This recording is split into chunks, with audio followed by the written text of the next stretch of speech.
महल की भारी भरकम दीवारों के बीच आज ऐसा तूफान उठ चुका था जिसे रोकना अब किसी के बस की बात नहीं थी। रानी माँ ने अपनी पूरी जिंदगी में बहुत से फैसले लिए थे, लेकिन आज जो कदम उन्होंने उठाया वह पूरे राजमहल की किस्मत को हमेशा के लिए बदल देने वाला था।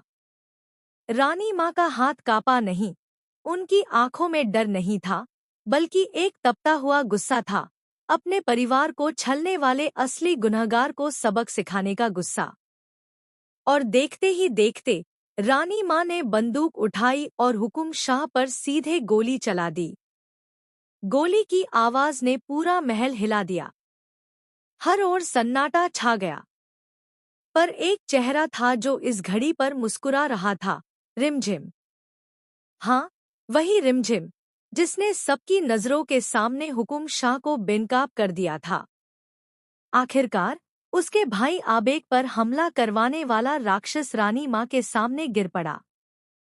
जो दर्द इतने समय से उसके दिल में जमा था वह एक ही पल में जैसे बाहर निकल आया।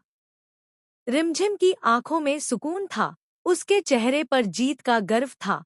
उसे लगा कि उसका बदला पूरा हो गया है। लेकिन कहानी यहीं खत्म नहीं होती, क्योंकि हुकुम शाह हार मानने वालों में से नहीं था। वह गिरा, लेकिन उसकी सांसें बता रही थी कि वह अब भी जिंदा है और बदला लेने की आग में जल रहा है।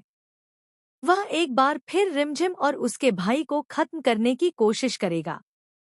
और अब सवाल यह है, क्या रिमझिम अपने भाई को बचा पाएगी, या महल में बैठा यह दुश्मन एक और वार करेगा? उधर इस सारी उथल-पुथल के बीच रिमझिम आखिरकार होश में आ जाती है। होश आने के बाद जो सच वह रानी माँ के सामने रखती है, वह सच सुनकर रानी माँ की दुनिया ही बदल जाती है।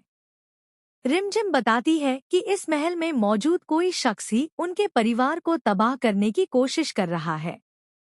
वही व्यक्ति जिसने रिमझिम के पिता और माता की जान ली थी, वही आज रिमझिम और उसके भाई के पीछे पड़ा है। यह सुनकर रानी माँ का दिल पहली बार किसी के लिए सच में पिघलता है। अभी तक जिसे वह सिर्फ एक बाहरी लड़की समझती थी, आज वह उनकी नजरों में उनकी अपनी बेटी की तरह हो जाती है। रानी माँ आगे बढ़कर रिमझिम को गले लगा लेती है। पहली बार इतने सालों बाद रिमझिम को किसी माँ की गोद का एहसास होता है। रानी माँ की बाहों में जाते ही उसकी आंखों से आंसू फूट पड़ते हैं, दर्द के, प्यार के और विश्वास के आंसू। पर कहानी का असल